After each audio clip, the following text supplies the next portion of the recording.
I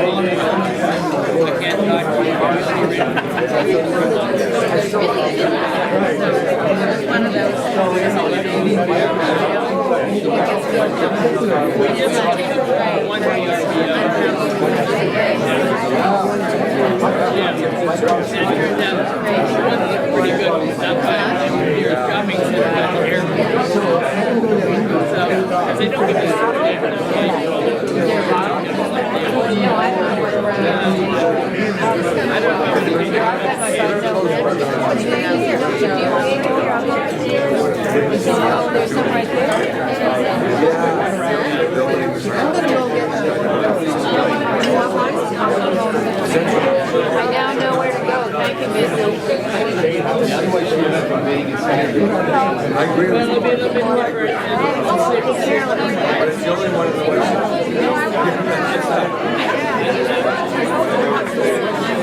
Yeah, I know.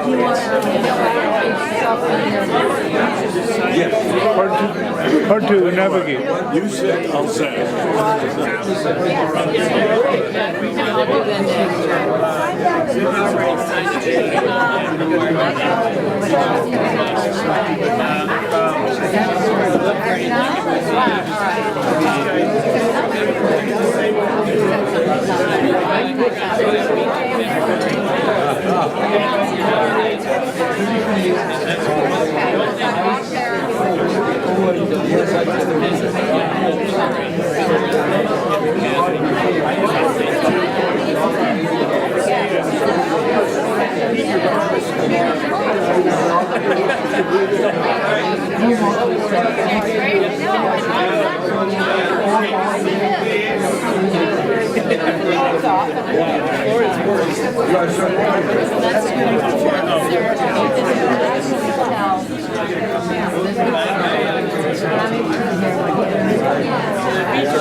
Alright, everyone, if I can have your attention, please.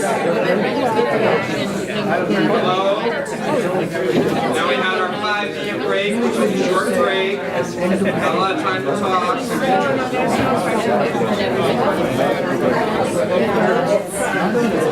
Again, thank you to everyone for joining us here tonight, in person and online. Don't make me say, if you're listening, put your hand up. Oh, we got a couple. We got a couple. All right. Well, thank you very much. I know we've got an ambitious schedule in front of us, so I want to try and keep us as close to on time as possible, as well as to not make our online audiences too scared that something has gone wrong and their computer isn't working and refreshing hasn't fixed it. So. I want to keep my remarks short so that we can spend as much time with speaking with the ambassador as possible. But there are a few things that we do have to get through. First and foremost, thank you so much for coming here tonight, and thank you for all you do to help make New Hampshire a little bit more global. For those who do not know, the World Affairs Council of New Hampshire is a non-profit, non-partisan membership organization. And and therefore we do not take any stances on policies, on politics, parties, all of that fun stuff. And as the ambassador reminded me when I picked him up from the airport, these are his opinions, his ideas, his thoughts, and his thoughts alone. They do not represent that of the U.S. Institute of Peace necessarily, or the World Affairs Council of New Hampshire, or our sponsors, members, donors, audiences, etc. We can't do this work without the support of our wonderful community. So thank you very much to our sponsors of tonight's event in particular. Howard Brodsky of CCA Global here tonight with us. Thank you very much for your ongoing support of our work, long-standing.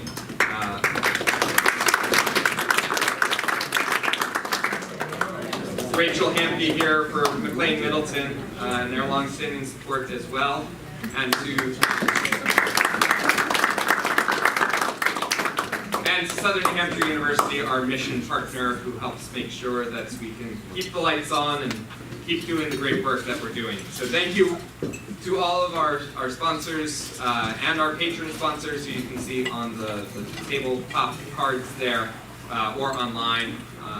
Thank you so much for making this event possible, and something that we can continue to do to bring great conversations like this, to start conversations here in the state and abroad. As I mentioned, we, now being virtual, have people from over 120 different countries who engage with our programs every year. With that part out of the way, we do have one more thing to get to before we get to the ambassador, and that is the Global Leadership Award. The Global Leadership Award was founded by my predecessor, Anna Berry, in honor of the Council's 60th anniversary almost 10 years ago now. Next year will be our 70th. So if anyone is interested in helping us to understand and figure out the best path forward to celebrate our 70th, we'd be happy to have you on our committee. But the Global Leadership Award is given annually to a local person, business, organization who's shown leadership in promoting international affairs, global knowledge, and understanding in our community, expanding New Hampshire's global connections, and advancing our state in the world. We have a couple of our former awardees here. Howard Brodsky from, I believe, 2018, you received the award. Dave Tilley was our awardee last year. And this year, we are pleased to honor former Senator Gordon Humphrey for his work across his career, as well as more recently on public diplomacy and the engagement with the world, working to combat the malign influences of China and Russia in ways that win hearts and minds rather than with guns and bullets. So I first met the senator at a reception in Concord. Dave reminded me of the fun time we had with a group of Russians, but the senator's been well involved with our organization for many years now. When he was in U.S. Senate, he served on the Foreign Relations, Armed Services Committees, and the Special Committee on Afghanistan. I will let you guess as to what time period that was and what they were talking about on Afghanistan. But this year he's been extremely active in assisting Russians fleeing the country. We've had a number of conversations about ways that we can raise awareness about people being sent back and how to prevent that, as well as raising awareness about the value of public diplomacy being the cultural, the soft diplomacy, soft power, such as our International Visitor Leadership Program, having people meet each other, learn from each other, and build relationships. I'll let him talk more about that in a moment, but I first wanted to share a quote from one of his colleagues, the co-president of the Public Diplomacy Council of America and a good friend of the World Affairs Council of New Hampshire as well, from her time leading the Globalize US organization down in DC that we work with on our international visitor program, Sherry Mueller. Sherry says, as an active member of the Public Diplomacy Council of America, Senator Gordon Humphrey works diligently, as the PDCA tagline describes, to strengthen America's dialogue with the world. In particular, he makes an important distinction between the actions of a government, whether ally or adversary, and the accomplishments and humanity of its people. He practices and advocates for continuing to communicate in every way possible, and particularly through exchanges with the people of all nations. This is the essence of public diplomacy, and he deserves our admiration and emulation. Heartfelt congratulations from all of his PDCA colleagues. So we're not quite done honoring Gordon. I've had a number of conversations with last year's awardee, David Tilley, who has told me that this is going to make Gordon very uncomfortable, having all of this focus on him. But we thought it was a nice little torch passing ceremony to have Dave, a longtime friend, come up and say a few words about his experiences as to why Gordon deserves to be honored as the Global Leadership Awardee this year.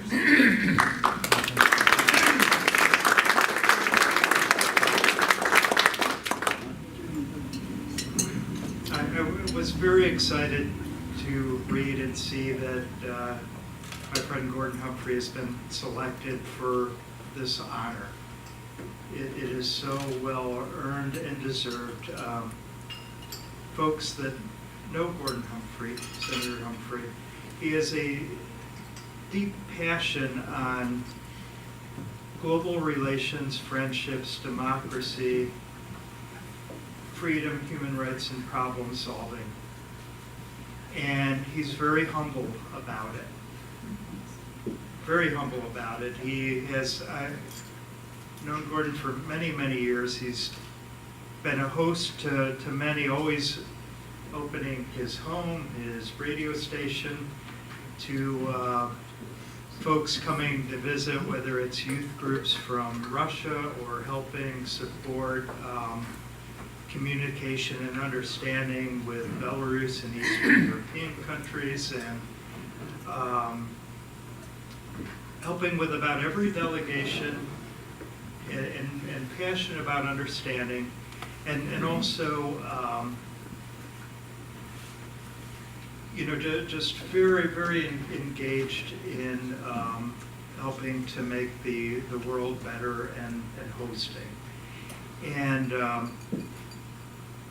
another thing that I just want to quickly mention about Gordon too is, beside the hosting, just generously helping when there's a need, and this is something that he'd be very humble about, and doesn't share, but in every way he's there helping, whether it's helping Ukrainian refugees or helping with humanitarian support, or Gordon Patty helping on everything. And he wouldn't say it, they're very humble about that, and he'll be mad at me for saying that, but just a wonderful person, and so privileged to know Gordon and to honor him. And also I want to share a side thing before he comes up.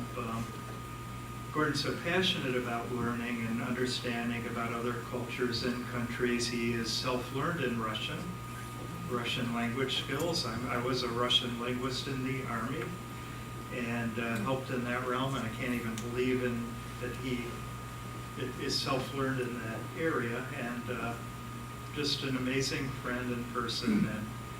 And thank you, Gordon, for all you do to make the world a better place in understanding.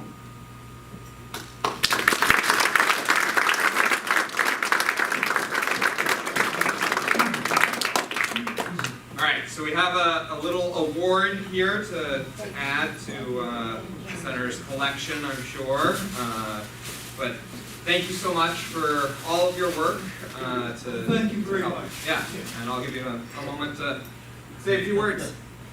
Thank you very much. And Poruski. oh, you want me to say something in Russian? С удовольствием я говорю по-русски. Русский язык очень красивый язык, но трудный и сложный, difficult and complicated. But it's a beautiful language, as the Russian people themselves are a beautiful people. I have some good news from Washington, of all places.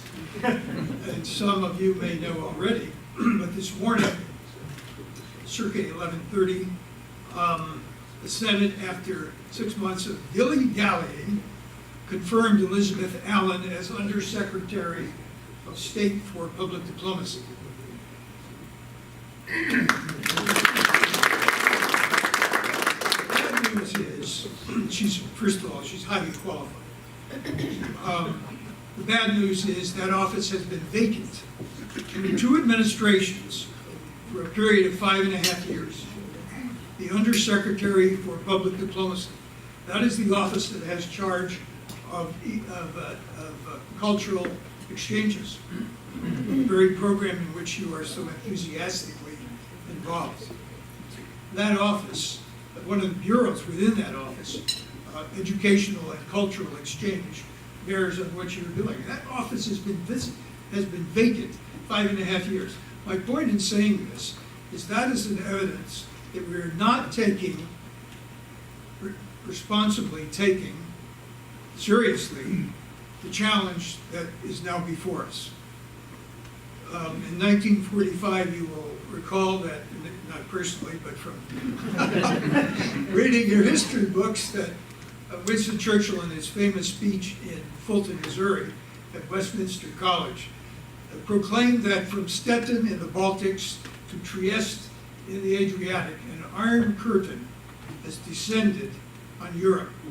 And behind that iron curtain lie all of the ancient capitals of Eastern and Central Europe. And I don't know if he was aware when he said those words, but they were prophetic because they set the context for the next 50 years. I would like to suggest to you that even though we thought that we had once and for all conquered despotism and tyranny, that is not the case.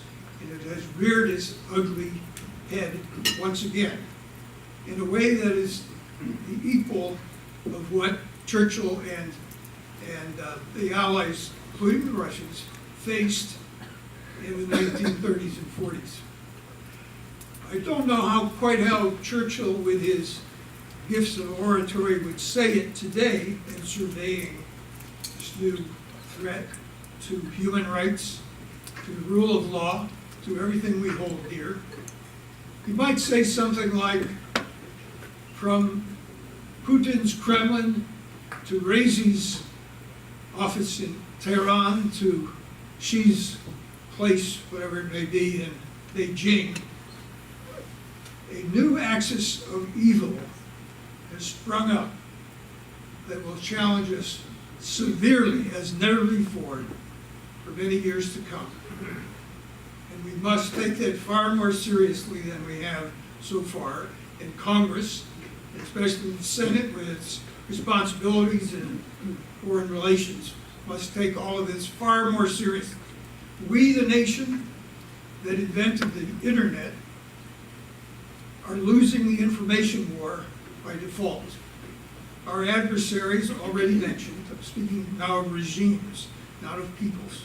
Our adversaries, already mentioned, are outspending us by orders of magnitude in winning the hearts and minds of people around the world. We're losing, they are winning.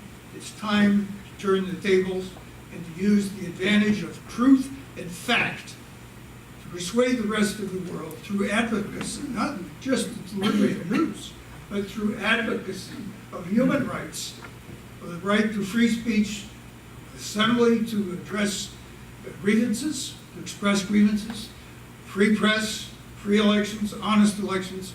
It's time we began advocating that over and above reporting the news every day.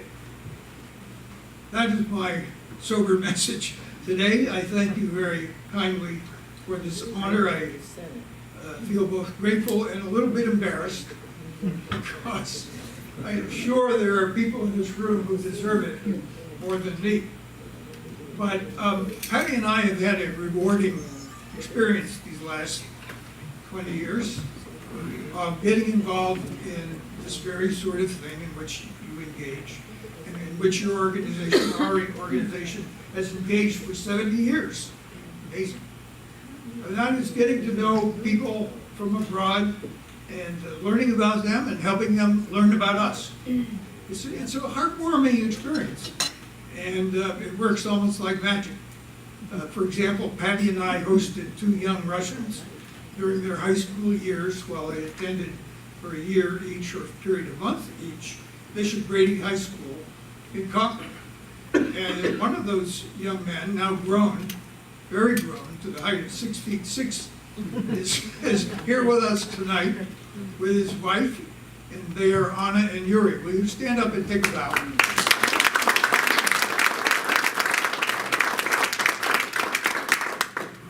Yuri got lucky last year and won the State Department lottery for a green card. And having lived here for a time, he couldn't wait to come and live among us, and now they are truly Americans living happily ever after. So that's a story. There are many stories like that. It's a manifold story. We need an ocean. We need an ocean of such visits, such interchanges. It's a trickle nowadays. This is not only shameful, but dangerous to our national security. I'll close on that note, and thank you very much.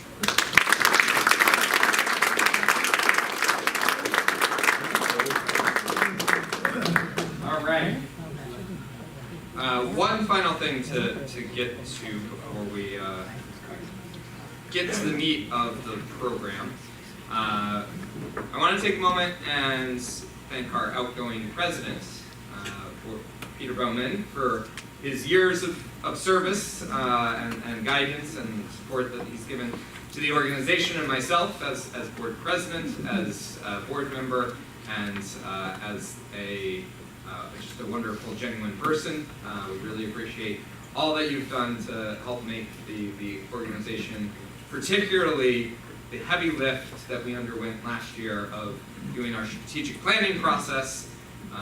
As anyone who's been involved with a nonprofit will know, that is not a short process. It is not a process that you enter into lightly, and Peter was a wonderful leader for that process, and really helped us put together a great plan that we are now working to implement over the next few years. So thank you to Peter for your service.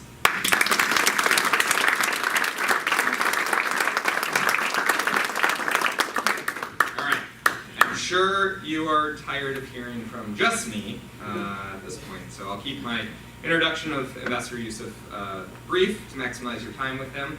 I can think of no one better than Ambassador Youssef for tonight's conversation to cover the complex issues and the difficult topic we have outlined for tonight: prospects for peace in the Middle East and North Africa. Having worked for the Egyptian Foreign Ministry since 1985, he served in several posts around the world, including Canada, Geneva, the Organization for Islamic Cooperation, and the Arab League. He's now a senior fellow at the U.S. Institute of Peace and has a wealth of lived and studied experiences that I'm sure you will all benefit from to give deep insights into the countries that we're going to talk about tonight. So, Ambassador Youssef, join me.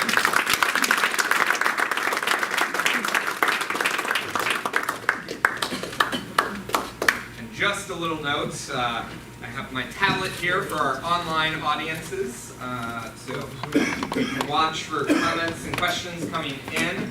We'll have a bit of a moderated discussion to start here before we bring in your questions from both online and in person here. So, Ambassador Youssef, I wanted to start off and talk a little bit about the region as a whole. And sort of outline for the group here tonight who may or may not know. When we say the Middle East and North Africa, many people know in general what we mean about the Middle East, but North Africa might be a little bit more of a lesser known region. So can you tell us a little bit about what that area, what that country, or those countries look like today?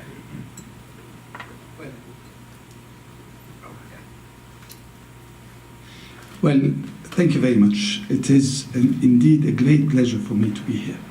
This is the first time that I visit New Hampshire, and I'm sure it will not be the last, because I fell in love with New Hampshire. Let me also thank Tim for the kind invitation and the board. And also thank Davis Farmer and his lovely wife because they picked me up from the hotel. I think this was one of the most efficient meetings of the board that I've attended in my life.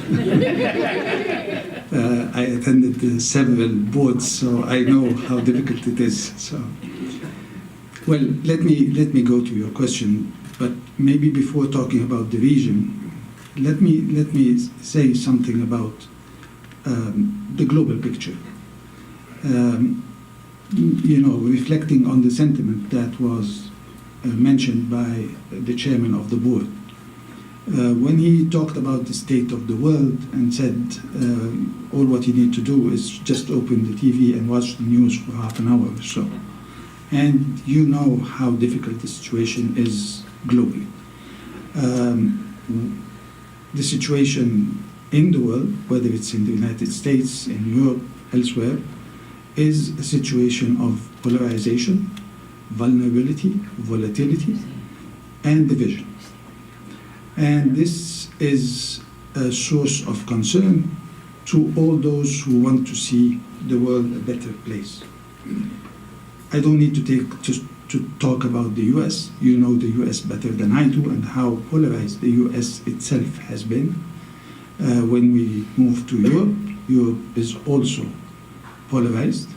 We only need to look at what they have been doing about migration, what happened as a result of Brexit, and all kinds of divisions in Europe.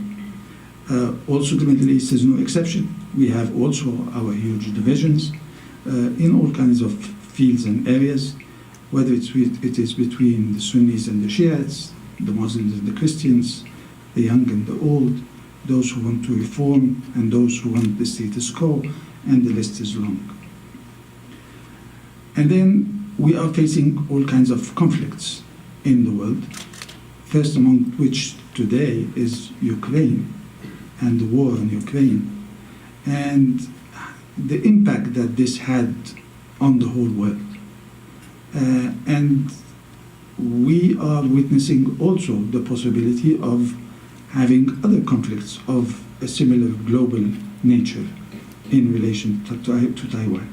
So this is a situation that is quite dangerous, and the whole world has to see how this can be dealt with in a much more serious way. Also, there were all kinds of unintended consequences. So Russia, that was very worried about NATO, made NATO much stronger as a result of the war in Ukraine. But on the other hand, the United States, that is trying to face what it calls competition with great powers, China and Russia, which I think is a new Cold War of a different nature, also made the situation much more difficult for itself, because China and Russia now has become much more allied than they ever were. And this would make the situation much more difficult for this new Cold War and for the world as a whole. And this is much more difficult than the previous Cold War. The previous Cold War was much easier. And we can go into details about that in the discussion if you wish. And in that situation, we will see Russia trying to sow havoc in different places as a result of what is happening. And we are seeing this already in parts of the Middle East and also in Africa, whether it's in Mali, Central African Republic, and other places. And a large number of pivotal countries in the world are sending a message to both sides, both to the US and its adversaries. We don't want to be a part of this game, and we don't want to take sides. And this will make the situation much more difficult and much more complicated. As for the region, the Middle East region, which is, it doesn't have a definition. It's a political definition that is defined by different people in different countries in different ways. We used to call it the Middle East, the whole area. But then a new term came out, which is the Middle East and North Africa. And then there was the Greater Middle East during the time of Condoleezza Rice, and she was talking about from Morocco to Afghanistan. So there are those who include Iran and those who exclude it, those who include Turkey and those who exclude it, those who include Afghanistan and those who exclude it, those who include the Horn of Africa and those who exclude it, those who include Sudan and those who exclude it, and so on. So it's a complicated issue, even the word Middle East and North Africa, in terms of what goes within this area and what doesn't. But in reality, it is still a region in turmoil. And we have 4 categories of countries in this region at this point in time. We have a number of failed states, like Syria, Libya, Yemen, Sudan, Lebanon. A number of countries that are in a very difficult situation, almost crisis mode, and these include Turkey, Iran, Egypt, Israel, and of course the Palestinians. And we have a number of countries that are muddling through, taking one step further, one step in advancing 2 steps back, and then 2 steps forward and 1 step back, and so on, like Jordan, Morocco, Iraq, Algeria.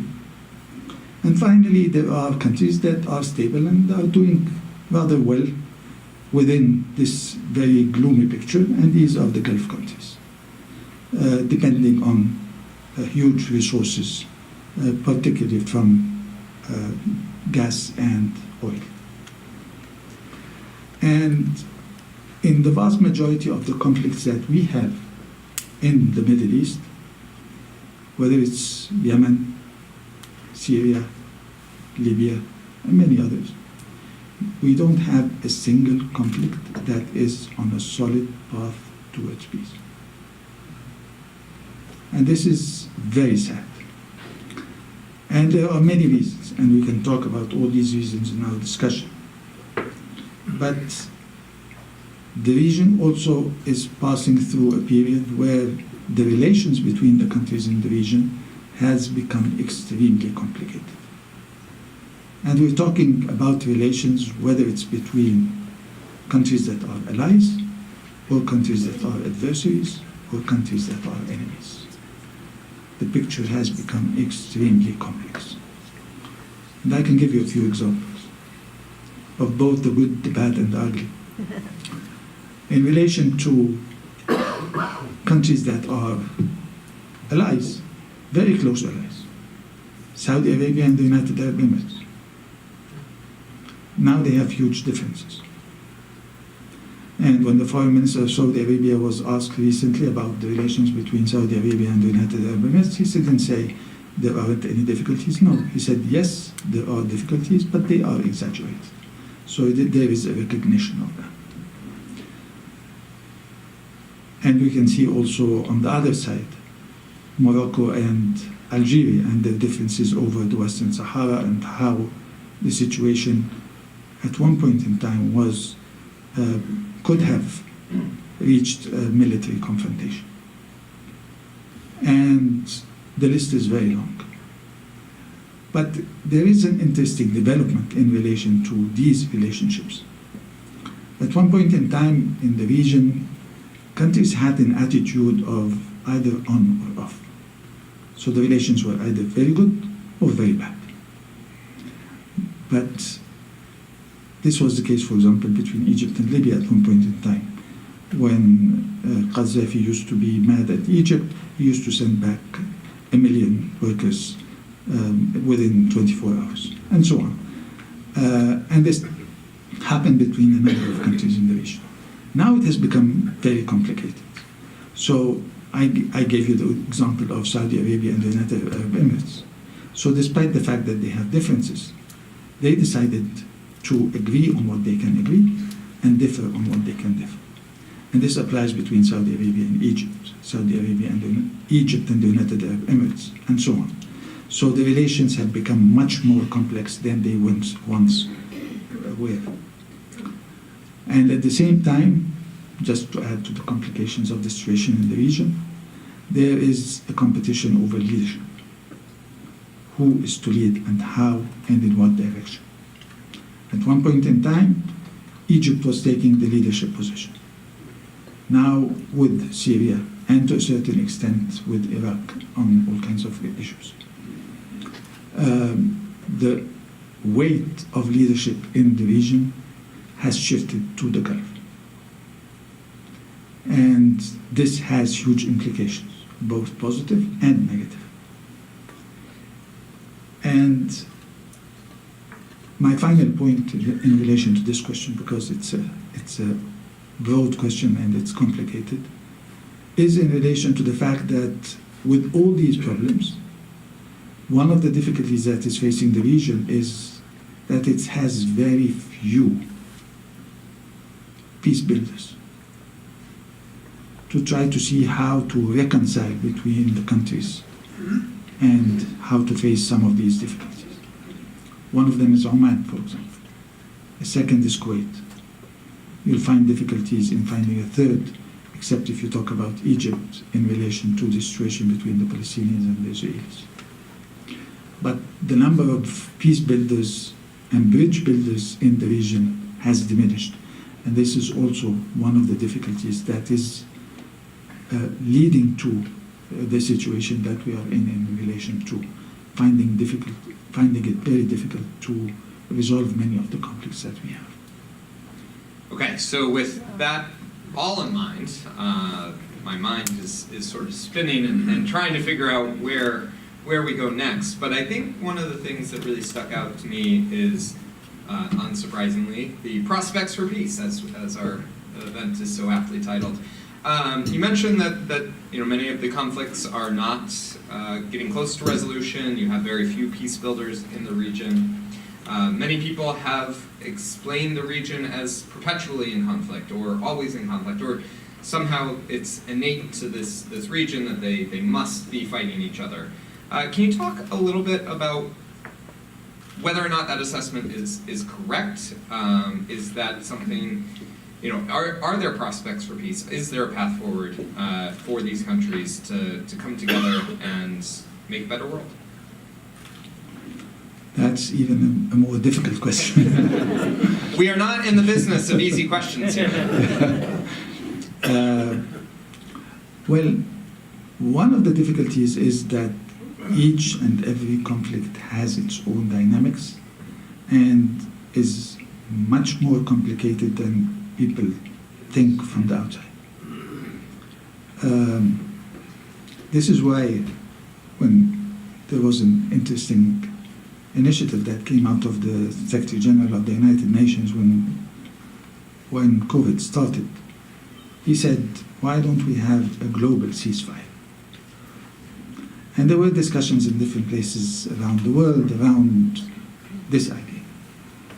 And when I was asked, I told them, well, I've been dealing with conflict for the last 30, 40 years, and I've never seen any conflict reaching a ceasefire on Zoom. I would have loved to see that, but I have my doubts to have even one ceasefire when people aren't able to travel and aren't able to talk behind closed doors and so on. So I have my doubts in relation to the possible success of an issue of that nature. And we see the situation. We see the situation in Libya and how they were unable to conduct elections. And there were all kinds of discussions also about elections in Libya. Should the international community keep pushing on the date of the 24th of December of holding these elections? And we had all kinds of discussions in all kinds of fora about this issue. And my view was you have to agree first on the constitutional basis on which people can be nominating themselves or nominated by others. And then what happened was the international community kept insisting, no, you have to have elections and you have to have them on time. So what happened? As a result of the pressure from the international community, people started indicating their interest in running for the elections without agreeing on the constitutional basis for who can run and who can't run. And as a result of what happened and this pressure by the international community that was misplaced, the outcome was that there are those who indicated their interests without this constitutional basis, and as a result, when they started discussing the constitutional basis, it became apparent that if you put a certain condition of that this candidate should not have a double nationality, for example, then you know exactly who this is meant to exclude. Or if you say, well, this is, you shouldn't have somebody from the previous regime, then you know exactly who this means is expected to exclude, and so on. So sometimes the mistakes are done by the parties concerned, sometimes the mistakes are done by the international community. So sometimes, you know, we have blame that can be distributed throughout the region on all kinds of issues for all kinds of parties, whether they are conflicting parties or whether they are part of the region or part of the international community. I think the question also is related to political will, and political will at different levels. Political will within the conflicting parties themselves, political will within the region, whether the region is contributing towards advancing the prospects of peace or causing the situation to get much worse. And we've seen that in many conflicts. When you see a number of countries supporting one side of the conflict, in Syria, for example, and others who are supporting the opposite, conflicting party. Then what happens? The conflict endures. And then you have conflicts through proxy that continues for many years. And as a result, the situation becomes much more complicated.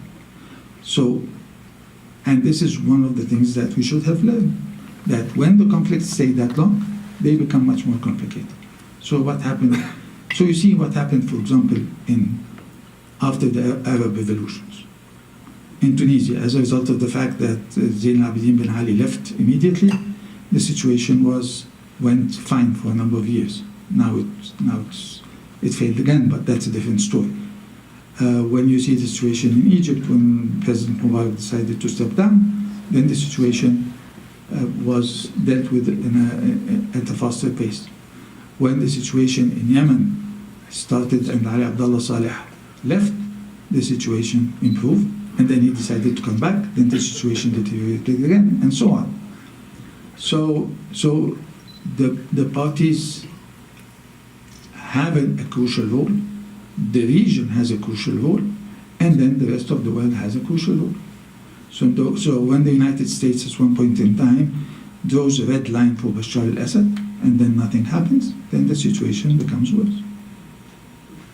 So there is plenty to learn on all kinds of issues in relation to why these conflicts remain and why we are unsuccessful in dealing with them. Well, and I would have to imagine that you wouldn't continue this work if you didn't have some hope for peace down the line. But what I wanted to move into and sort of start to narrow our focus just a little bit is the changing nature of relations within the region. So as Senator Humphrey spoke about, Russia and China are working around the world as well as within this region to reshape relations, to build new areas of support. So you saw Saudi Arabia and Iran come together through China's brokered support. You see the reintegration of Syria into many of the regional blocs after years of trying to isolate them. So can you talk a little bit about what's driving these changes in the relationships that we're seeing in the region? Well, in relation to Saudi Arabia and Iran, this was a triple message coming from China, Iran, and Saudi Arabia. And the message was directed to the United States. This has been going on for a number of years. And the mediation was carried out by Iraq initially, and then this continued by Oman for some time. And China took the initiative, and they carried favor with both Iran and Saudi Arabia. They carried favor with Iran because they are helping them in relation to avoiding sanctions, and they have signed a strategic agreement between China and Iran for 25 years. So they have their influence and leverage in Iran. And then as far as Saudi Arabia is concerned, also the president of China went to Saudi Arabia, had a summit with the Saudis, a summit with all the Arab countries, and a summit with the Gulf Cooperation Council.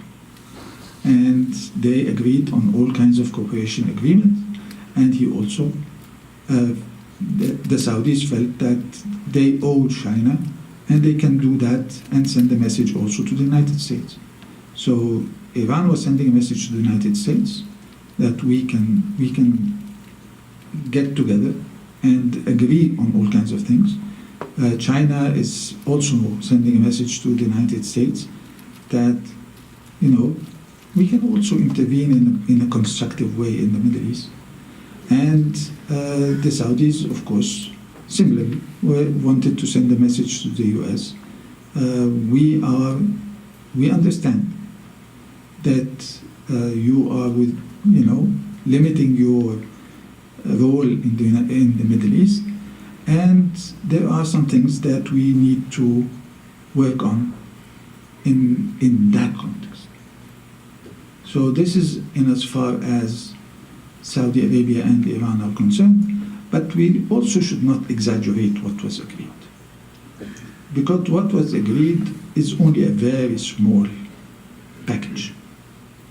And this is a package that would return relations between Saudi Arabia and Iran to the situation that prevailed in 2016, before the attack that took place in Iran on the Saudi embassy and the Saudi consulate. And in return, the Saudis were promised that the support to the Houthis will diminish. So this is the first step. It's an important step, and both sides will be testing each other as to how things would evolve and whether they would be able to build on this step, or whether the situation will go back to a situation whereby they have all kinds of problems with each other. Mind you, Saudi Arabia and Iran until today, even after this return of relations, they differ on how to deal with the future of Iraq, the future of Syria, the future of Lebanon, Bahrain, Yemen, and the Sunni-Shia divide. So, the list is very long in relation to how these relations can or may evolve in the future. The second conflict you asked about? Syria being returned. Syria. Well, Syria, the return of Syria to the Arab League is a recognition by the region that whether they like it or not, Bashar has won.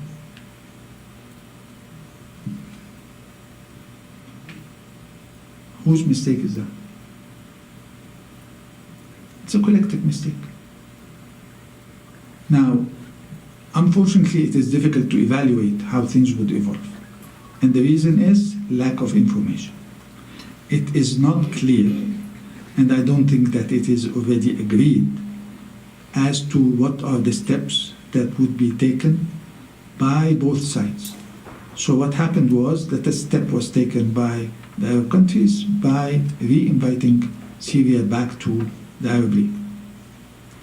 And they indicated that this is a package that includes a step for a step. It is not clear what are the steps and what is the time framework, and who would ensure that these steps will be undertaken, and what will happen if these steps are not honored or not fulfilled. So it remains to be seen. And there are a number of countries that are awaiting to see a number of developments that are important for them, and in particular aspects pertaining to the return of refugees. What will happen to refugees if they return? Will they be safe, or will they face all kinds of difficulties? So the jury is still out in as far as this issue is concerned. They are supposed to have all kinds of meetings to agree on the next steps, so it will become clearer once these steps are agreed. And one of the biggest changes in relations came just a few years ago under the Abraham Accords. We had 3, almost 4 countries normalize relationships for various reasons under the guidance of the Trump administration with Israel. Can you talk a little bit about where those relations stand? Has it stood the test of a short time, and is this a positive development for the region? Yes, it is a very interesting development. But mind you, this is one of the things that Egypt did 43 years ago. It decided to make peace. But the difference was that Egypt had occupied territories, and it went into war in order for this to happen. And then Sadat made his famous initiative and said, I am willing to go to Jerusalem, and he went to Jerusalem. And this started a process that allowed the return of the land that was occupied by Israel in the 1967 war. Now, what happened in the context of the Abraham Accords is a totally different story. And it can be divided into different baskets. So the first basket is the United Arab Emirates. The United Arab Emirates framed what happened in the context of saving the two-state solution, which is partly true, because at that point in time, Netanyahu was the prime minister, and he wanted to annex 30% of the West Bank. Had this happened, this would have constituted the end of the possibility of a two-state solution. And in the context of this agreement, it was agreed that annexation will no longer be on the table.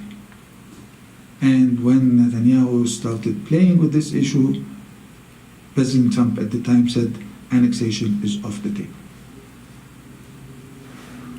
There are those who argue that annexation wasn't going to take place anyway because of differences inside Israel, but that's a different story.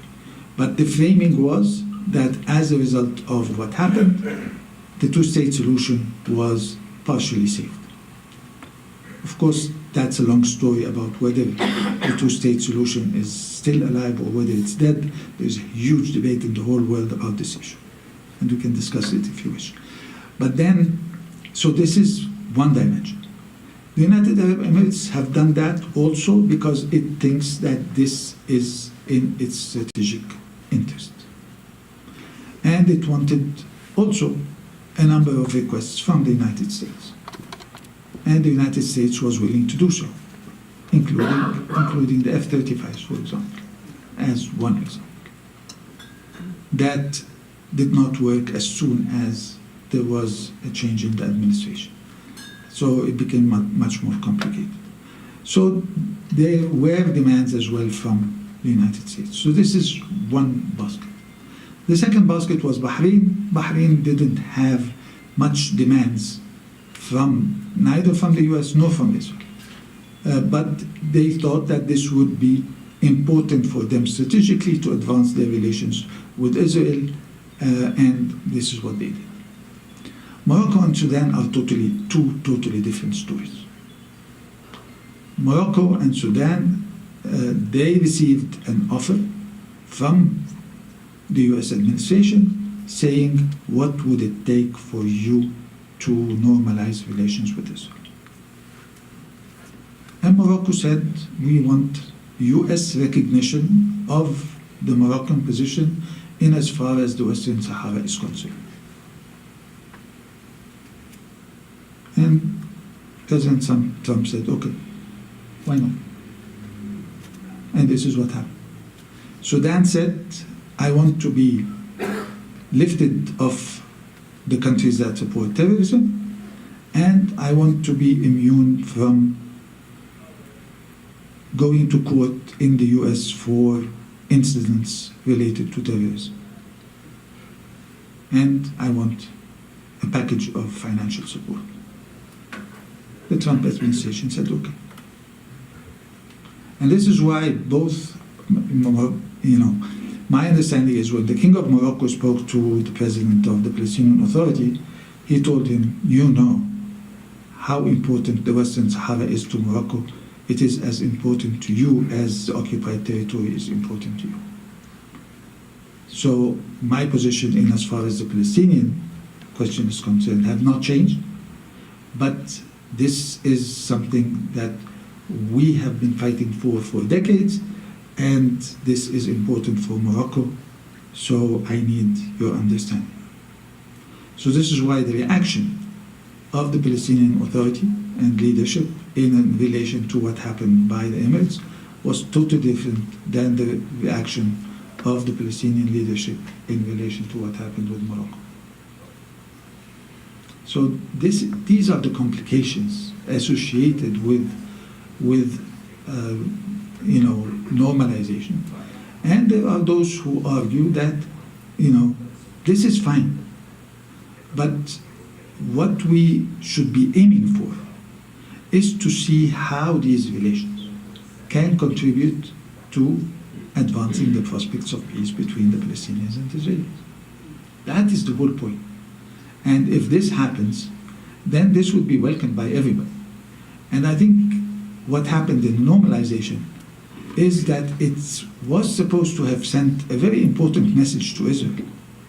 Because Israel was always complaining that the countries of the region do not accept us in the region. Okay, there are a number of countries that are telling you, no, they are accepting you, and you are, extremely welcomed. And there was a euphoria in Israel and in the press and in all kinds of quarters and so on by the warmth of this relationship, which is fine. But then, okay, will this be translated into advancing peace or not? But as a result of what's happening now, what the Emiratis are saying to the Israelis and what the Bahrainis are saying to the Israelis is there is a ceiling that we can't go beyond as a result of the fact that the situation in relation to the Palestinian conflict is not resolved. And this is putting a burden on us, and you'll find a number of polls that were conducted after the first year of the normalization agreements, and then after the second year of the normalization agreements by WINEP, one of the famous institutes in Washington, and it indicates that there is a huge decline in support of these agreements as a result of the fact that the situation has been deteriorating. So my hope would be that these normalization agreements would help in encouraging both sides to move further towards peace rather than to move further apart from peace. Okay, well, I'm sure we'll have plenty of questions about Israeli-Palestinian conflict and potential for peace there. So I want to bring to light one of the more recent conflicts, one of the countries that almost signed the Abraham Accords, but fell into civil war recently to help prevent that official signing. Sudan. It's a country that gathered or gained international attention for quite some time here. It's receded a little bit back into the background. Can you talk to us a little bit about the historical roots of that conflict? I know there were plenty of conflicts to talk about tonight, and we'll get to your questions next. But I'd like to wrap up our part of the conversation with Sudan. Well, Sudan is a very complicated country. You mean there are no easy answers here? No, this one is somewhat easier. Okay. You know why? Because we're talking about this phase of the conflict rather than the roots of the conflict, because there are many routes to the conflicts in Sudan. One of them is in Darfur. One of them led to the separation of South of Sudan. And now it's a different story. Now it is a fight between two generals that are claiming that they want to transfer power to civilians. And I have to be extremely naive to believe that they are fighting this fight in order to grab the power that they would be transferring to civilians. So it will not happen. So now the question becomes, how can the international community put pressure to bear on both of them in order to honor what they're saying? Because from what I see, that this fight is not a fight to control Sudan so that it can be handed on a silver platter to civilians to govern the country. So if this is the case, and if there is no pressure by the international community to achieve this objective, then the situation in Sudan will deteriorate in a very fast pace, at a very fast pace, and for a very long time. And there are all kinds of people who are warning that this will be transformed into a civil war and then etc., which in a sense it is already, because these are Sudanese people that are fighting each other. Of course, also, as I mentioned earlier, that there are those who are supporting one side and those who are supporting another side from different places, both in the region and beyond. So we saw in 2019 the people of Sudan rise up against President Bashir.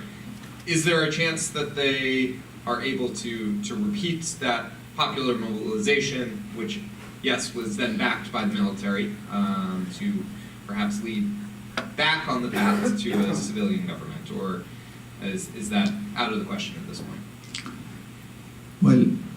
Well, this is an opportunity to talk about what happened in the Arab revolutions, because this is an issue that is close to my heart. It's close to my heart because I can safely say that I attended the revolution live, because for the most part, the most important aspects of the revolution in Egypt took place in Tahrir Square. And at that time I was working at the Arab League. And at that time I was the chief of staff of the Secretary General, and I had to go to the Arab League every single day. So I used to go to the Arab League every single day to make sure that things are fine, and to postpone all kinds of meetings that are supposed to take place and weren't taking place, of course, because of the demonstrations and the situation on the ground, and because I wanted to make sure also that the building would be protected, because it would have been extremely unfortunate had this building been attacked in any form or way at any point in time. And it wasn't only that. As a result of what happened throughout the Arab world, I used to receive delegations from every single country where there were demonstrations.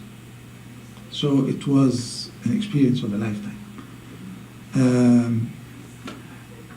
And the first wave of the Arab revolutions was expected. And I used to tell all my visitors, ambassadors and delegations coming from different places around the world, that the situation will explode. And I was explaining that through the balloon theory. This is like a balloon, and you're pumping air into the balloon, and you can bet your last dollar that this balloon will burst. You don't know from which point, and you don't know from which blow, but you can still bet your last dollar that it will burst. And it did burst. But the real surprise, because you were asking about Sudan, is the second wave of the Arab revolutions. So the Arab revolution started with Tunisia, then Egypt, and then Syria, Libya, and Yemen, and so on. And then in 2019, as you mentioned, we found another wave. Was the first wave successful? Perhaps at that time the only story that could have been seen as somewhat successful was Tunisia. But all the rest were having all kinds of difficulties. And despite all these difficulties, so the people in Algeria were seeing the situation in Libya, but they decided to revolt. And they had a good reason, because somebody came and told them that President Bouteflika is going to be running again. They haven't heard his voice for the last 5 years.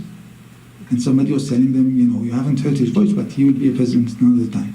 So he said no. They said no, enough is enough. And they went to the streets. And the people of Sudan also decided to go to the streets. And the people of Lebanon also decided to go to the streets while they are seeing what's happening in Syria.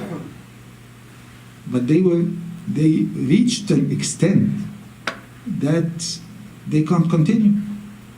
And the people of Sudan did the same. And as a matter of fact, the people of Sudan in particular, when you compare them to what happened in Egypt, it was 18 days.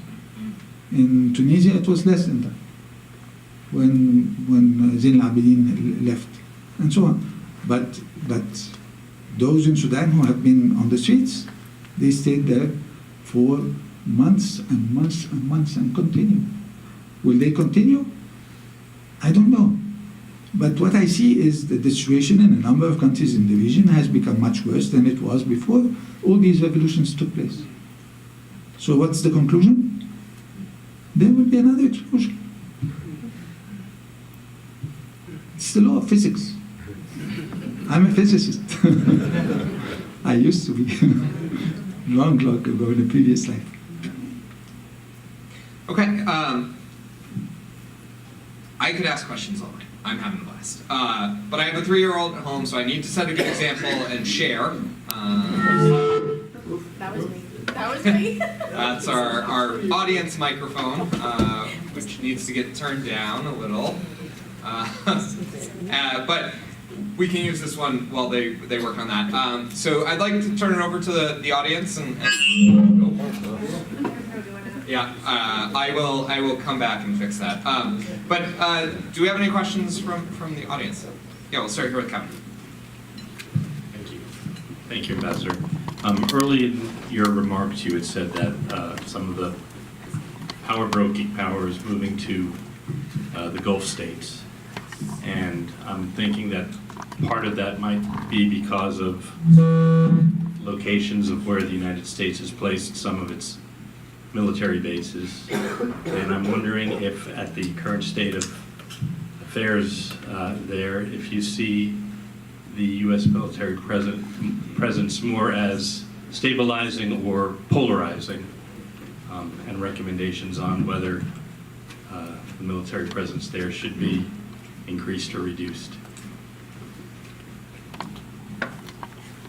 Are you going to take more than one or one by one? We'll do one by one. Okay.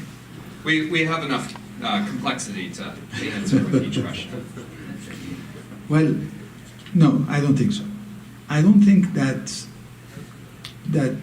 the shift happened because of the American forces that are present in the Gulf. Although, and this is related to another issue that is being widely debated here in the US and in the region about whether the US is withdrawing from the region or not. And Secretary Blinken, who was in Saudi Arabia last week, was asked this question in an interview, and he said publicly, "I'm here. We're not withdrawing." And there are all kinds of arguments in relation to whether the US is withdrawing or not. But as far as I'm concerned, and as far as this issue is concerned, perception is more important than reality. And the perception in the region is that the US is withdrawing, and it's not only the perception, it is the action that is taken by the countries in the region. They are taking steps indicating that their assessment is that the US is withdrawing. Mind you, some of these steps are positive and some of them are negative. So it's not all negative. There are different shades. But also to put the blame on the region, because there were also many circles in the region who were saying, well, we want the US to get out. And as soon as they felt that the US is getting out, they say, no, we want the US to stay. So there are all kinds of, contradictions here. But then one of the things that happened as a result of this perception is that there are some difficulties in the region that have been resolved or improved. And one of them we spoke about in details, Saudi Arabia. I'll give you a few other examples. Turkey, Israel, Turkey, Egypt, Turkey, Saudi Arabia, Turkey, United Arab Emirates, they all improved. This is partially also related to this issue. Also, the conflict that was between Saudi Arabia, Egypt, United Arab Emirates, and Bahrain, and Qatar was resolved. And so on. So some of the issues, in anticipation that the US is not here, let's see what we can do to ameliorate the situation in relation to some of these issues, and some of them were successful. But then the question becomes, in as far as the US is concerned, it is not the question of presence, whether they are present or not present, because they are present. As you said, the troops are there, tens of thousands, and the numbers are not really declining. But the question is a question of the commitment. And the feeling in the region is that the commitment from the US has declined in relation to action on the ground, in relation to the situation in the region. And one of these conflicts that are suffering from this issue is the Israeli-Palestinian conflict, where the US is saying, well, peace is difficult. Of course we know, but it was always difficult. When you convened the Madrid conference in 1991, was it easy at that time? Of course it was difficult. But then the United States decided at that time, we will advance peace on this conflict, and we are determined to do so. And when the United States is determined, then they find ways. When they're not determined, they find excuses, which is very easy in our part of the world. The parties are not ready, the situation is not ripe, whatever it is. This is our job as diplomats, to find excuses when there is a need for an excuse. But then also there is another development related to the new Cold War. And as a result of this new Cold War, the US will need the region.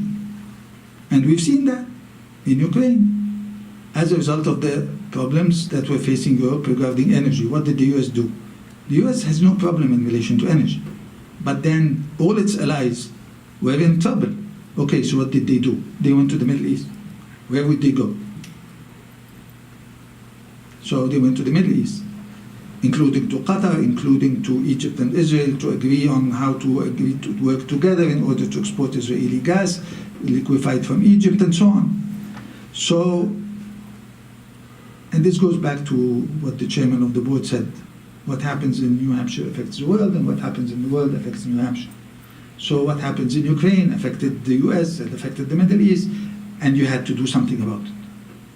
So the US will have to calibrate this issue in a much better way as to where to be involved, how to get involved, the political capital that is needed, and whether they're willing to do so, and when and how and so on.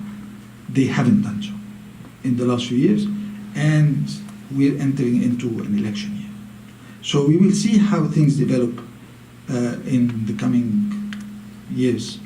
But this will remain, this is an issue that will remain with us for many years and perhaps many decades as well.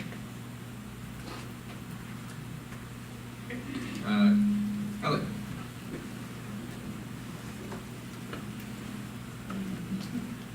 Thank you, Mr. Ambassador. Really interesting talk.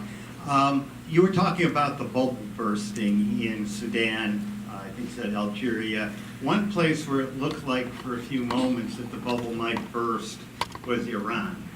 But it seems like through brute force, the regime has been able to let some air out of it, or force some air out of the balloon. Do you see any meaningful prospect for change in Iran anytime soon? The short answer is I don't know. But this applies to the situation all over the place in relation to when will the balloon burst. You don't know.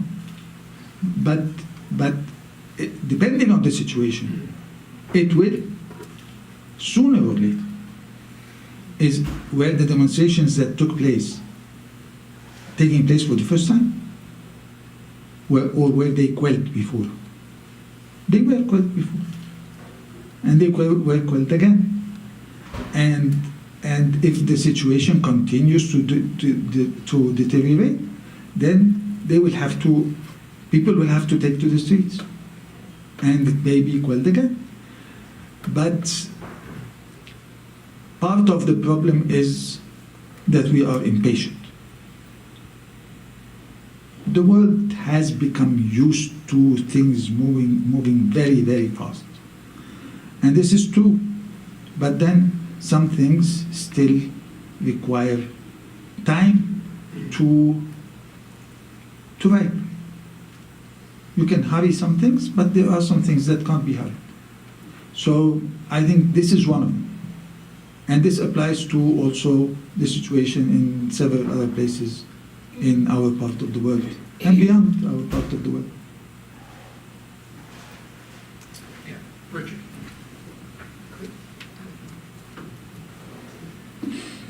Well, we discovered that you love New Hampshire, and with such a masterful and comprehensive report, I think you'll have to stay for a few weeks, because it comes to mind as with my PhD in Sudan, I was in Tahrir for Arab Spring, and I worked for the Navy, that I could ask 100 questions.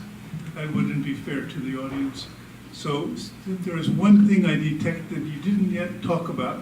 I would just raise the question of specifically Russia and the Wagner Group in Libya, in Central African Republic, in Sudan, in Syria. So maybe you could focus a few comments on this one area you didn't mention. I'm sure you have a lot of knowledge about the Wagner Group and Putin in Africa. Well, I mentioned it briefly, saying that this is happening in Mali.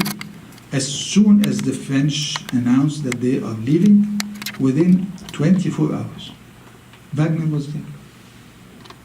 And this was the case in other places as well. And this will continue to be the case. And there are reports, as you well know, that they are in Sudan, helping Hamid. So, yes. And this is part of the bigger picture, which is part of the competition with the US. And wherever and whenever Russia will find a place to benefit from their presence and their role, they will do so without hesitation. But on that point, it is fascinating to see what Wagner is doing in Ukraine and the attack and criticism that they have of the Ministry of Defense in Russia.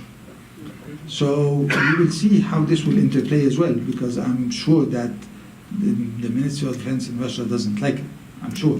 So we will see how all these things develop. But you're absolutely right. This is part of the tools that are being used by countries to advance their interests in this global picture that is becoming more and more competitive and more dangerous. Yeah, Eric. Just wait for the microphone for people online. By the way, thank you for a very, very interesting talk. This was great, Mr. Ambassador. Thank you very much for coming today. I've got a follow-up question about Iran and the nuclear deal in 2015 with the United States, and I think there were 5 other countries, and whether that enhanced the prospects for peace, and then the United States' subsequent withdrawal during the Trump administration from the agreement, how that changed the political landscape, and whether that in some way enhances peace or works against peace. I just want to hear your perspective on all that. Reasonable people believe that it was unfortunate that the US withdrew from this deal. There were also others that were happy with that. But then, including Israel, for example. And then when I asked the Israelis that I know quite well and tell them, okay, what's the substitute? And they don't have an answer. This is, of course, a huge problem. I'm not a military expert. But what I see evolving today is that the benefit of having nuclear weapons is diminishing. It is important, of course, for all kinds of reasons, for strategic purposes, for prestige, for deterrence. You can call all kinds of terms. But then when you see what is happening in different wars around the world, the key to many of the developments that are taking place are done by drones. Okay, what does this mean? So things have to be put in perspective in relation to how the situation is evolving regarding all kinds of developments. And this is an ongoing process. How it will evolve, we don't know. But what we have seen in Ukraine, what we have seen between the Houthis and Saudi Arabia, with the help of Iran, that at one point in time stopped 50% of Saudi Arabia's exports of oil. So this is not a joke. It has huge implications, strategic implications. So we will see how this develops. But now also, as a result of developments pertaining to Ukraine and the role that Iran has been playing in supporting Russia, now the P5+1 are, well, if you exclude Russia and China, are much more reluctant to go back to the same agreement. Especially that Iran has gained a lot of advantages in the last few years. So it has also become a much more complicated situation where final settlement or an understanding as to what may happen is not clear at all. At one point in time, we were hearing about developments pertaining to this issue every single day, especially when there were negotiations in Vienna and so on. Okay? For the last year or so, nothing. Nobody is talking about this issue at all. In the last few days, it resurfaced again by all kinds of rumors that the US is meeting Iranians directly, and that they are thinking about an interim agreement or something that is partial or whatever it is. But then both sides said no. The Iranians said no, we will not work on something that is interim or partial, and the US said no, we're not working on something of that nature.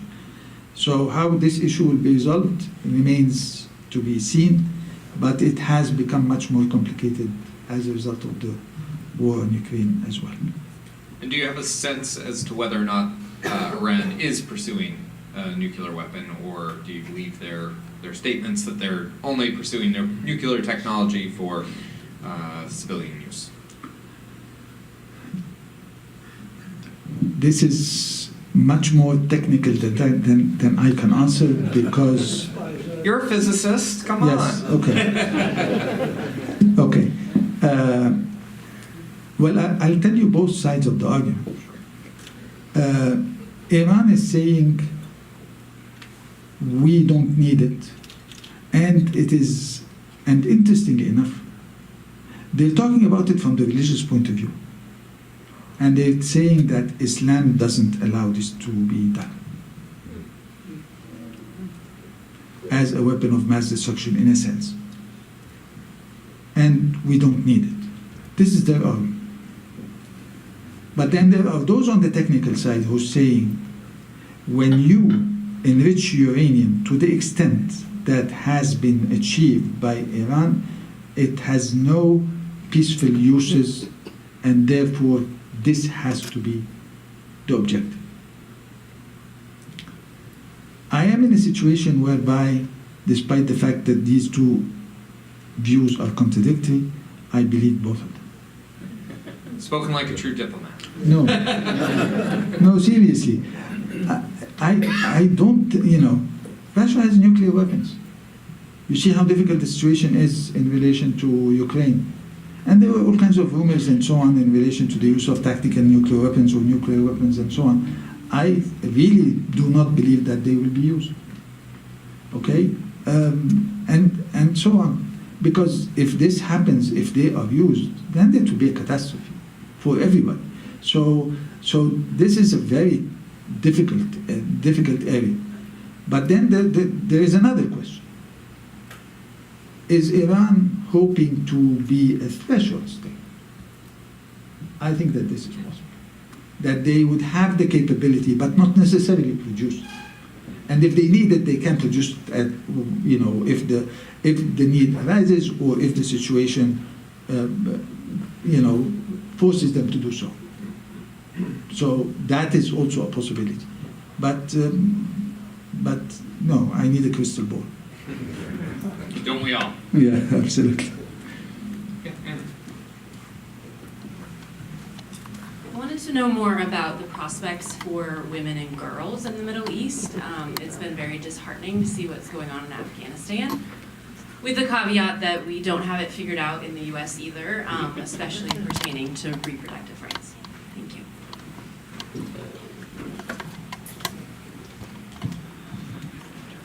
You see, the Arab world, and as far as this issue is concerned, is not monolithic. There are huge differences between different countries in the Arab world.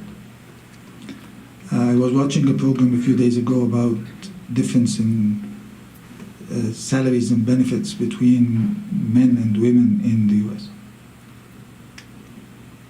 In Egypt, we don't have that at all. At all. So, does this mean that women are having a blast back home? No.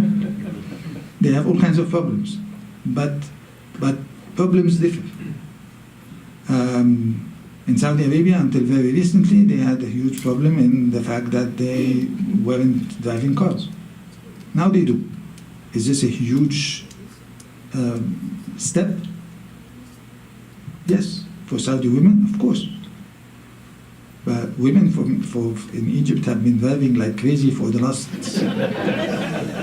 and those who know driving in Egypt would understand how difficult this is.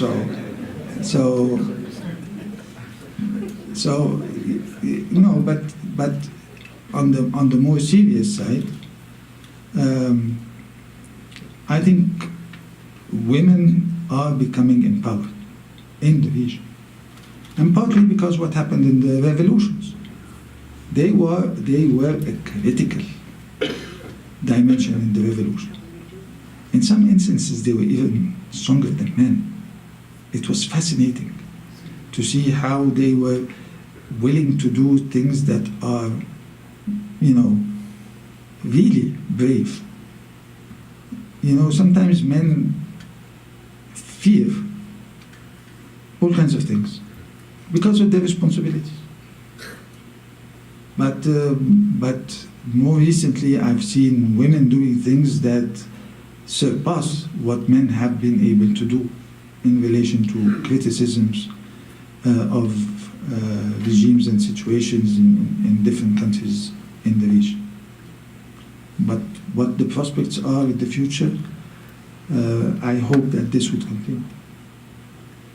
Well, time for a quick shameless plug of our podcast, The Global on the Granite Stage. We did a really interesting conversation last year on the power of women in protest movements and how when women are included and have a positive role in those protest movements, those protests become much more successful in their goals. You see, you said when they are included. No, they are forcing themselves. Yes. Which is fascinating. No, it's really fascinating. And this happened in different places in the Arab world, including in Sudan that we mentioned several times. The role of women in the revolution in Sudan is simply mind-boggling. Any other questions? I think we have time for one or two more. Ambassador Youssef, this might sound like an unfriendly question, but it is not. Why, correct me if I'm wrong, the Middle East and North Africa seem uniquely to be in the whole world, to be a cauldron of conflict. Why? Is it the legacy of colonialism? Is it religious differences? Is it poverty? Is it ignorance? Is there a common thread? And what can be done about it? Well, this is similar to a question that Tim mentioned in a slightly different way. There are those who argue that it is about colonialism. I don't believe in that. Colonialism ended a long time ago. And had we been serious about it, we would have been much more advanced. There are countries that have started decades after us and are now much more advanced than we are. In Africa, in Asia, the Asian tigers, you name it, in Latin America, and so on. But our region is also, as a result of all the complexities that we talked about, is a region where there are huge interferences from all kinds of powers. And when these powers intervene, the situation becomes unresolvable. Unfortunately. I have a huge problem because, this is all being taped. And is watched around the world too, don't forget that part. Yes, and unfortunately I have been perhaps too frank for my own good. But that is part of it. But you see, the failures are all over the place.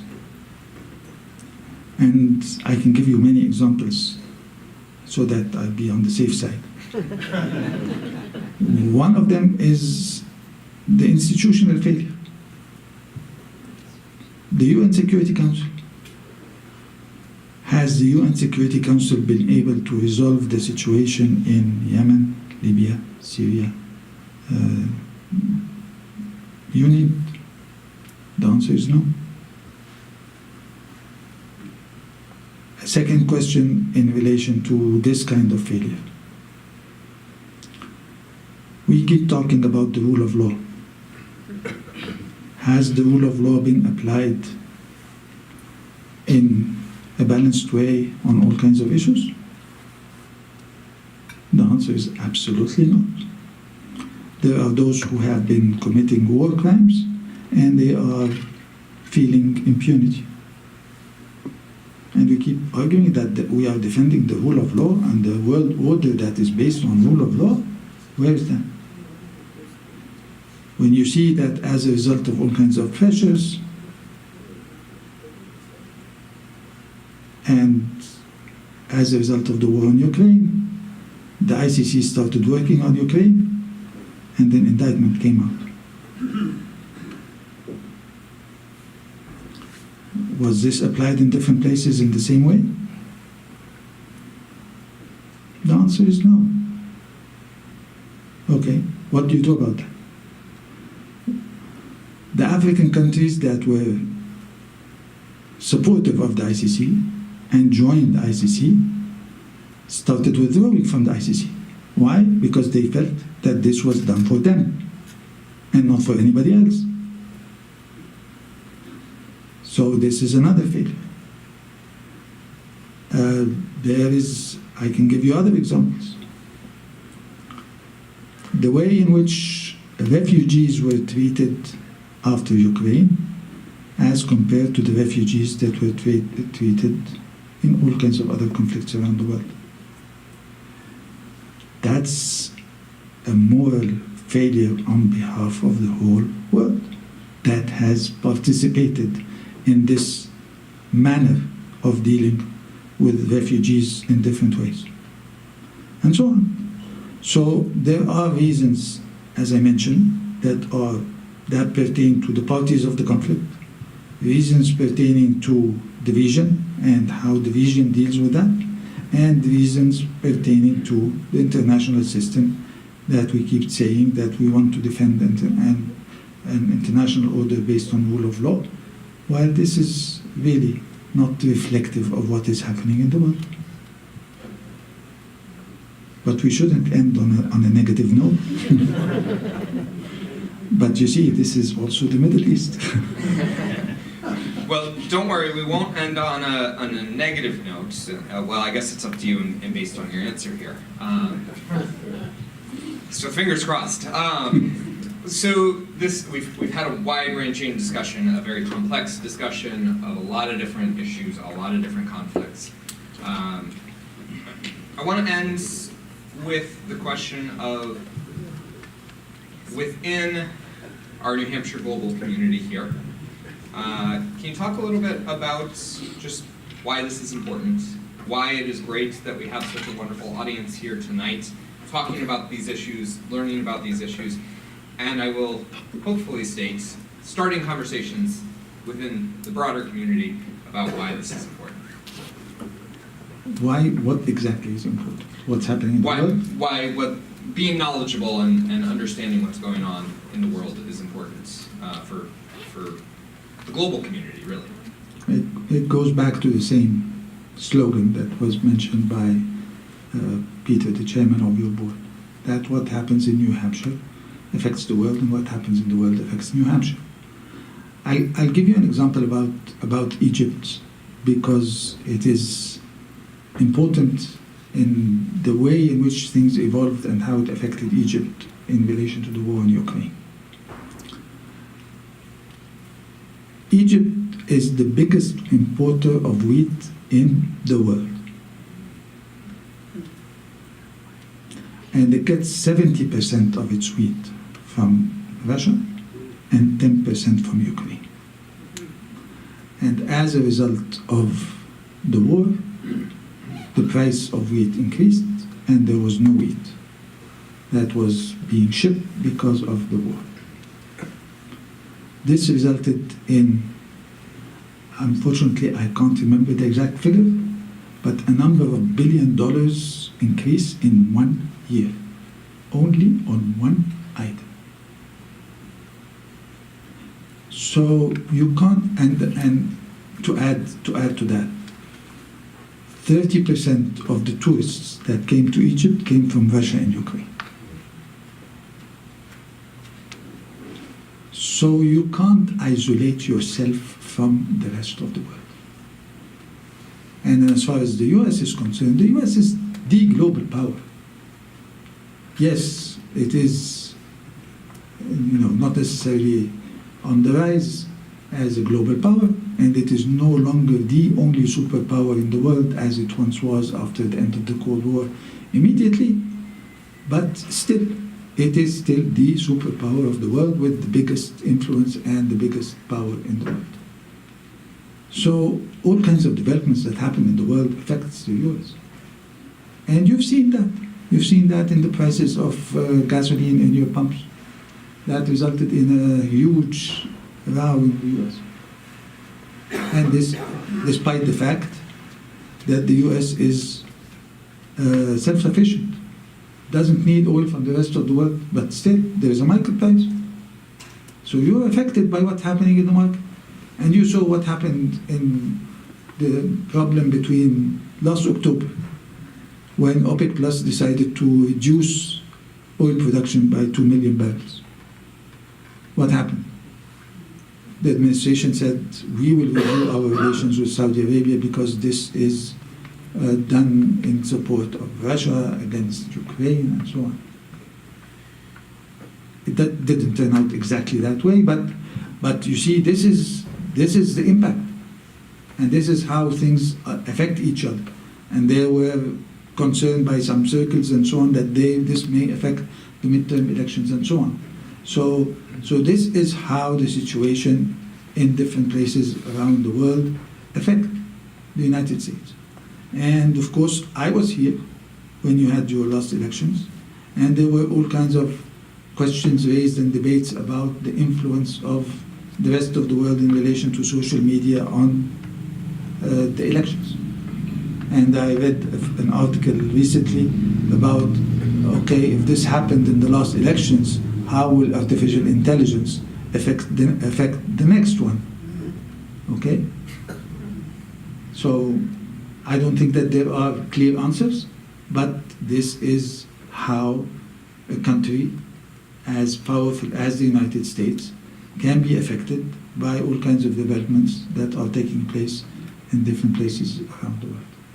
Well, and as we discussed earlier today when I picked you up from the airport, no president has ever won or lost the election on their foreign policy, but it's still important to know where the candidate stands. So as we move into the primary season, whatever that ends up looking like here in New Hampshire, it's great to have these conversations, to have a basis and understanding of what's going on around the world, so that you can ask the candidates about these important issues and force them to talk about these issues in a way that hopefully resonates with you.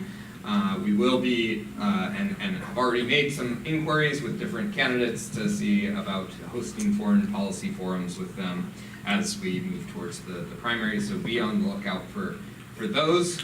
But for tonight, join me in thanking Ambassador Youssef for his wonderful remarks.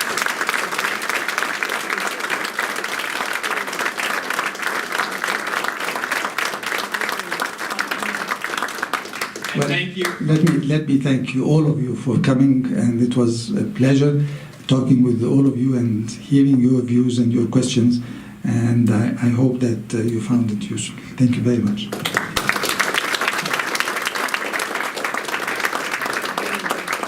I'll add my thanks to everyone who joined us in person and online for tonight's discussion. As I said earlier, I hope this is the start of the discussion, not the end of it. And again, just a heartfelt thank you to the ambassador for his time, and we're glad that he's enjoyed his brief trip up to New Hampshire. For those of you who are sponsors or patron sponsors and are joining us for the dinner afterwards with the ambassador, it's just down the hall, back the way you came out, so please do head that way. And for those of you who are headed home tonight, thank you so much again for all of your support. We really look forward to seeing you in the fall as we bring our programs back. We're working to plan those out now, and we'll announce a couple in the near future. So thank you so much. Enjoy the beautiful weather of the New Hampshire summer, and we'll see you soon. Thank you very much. No, that was great. I really appreciate it. I'm running out.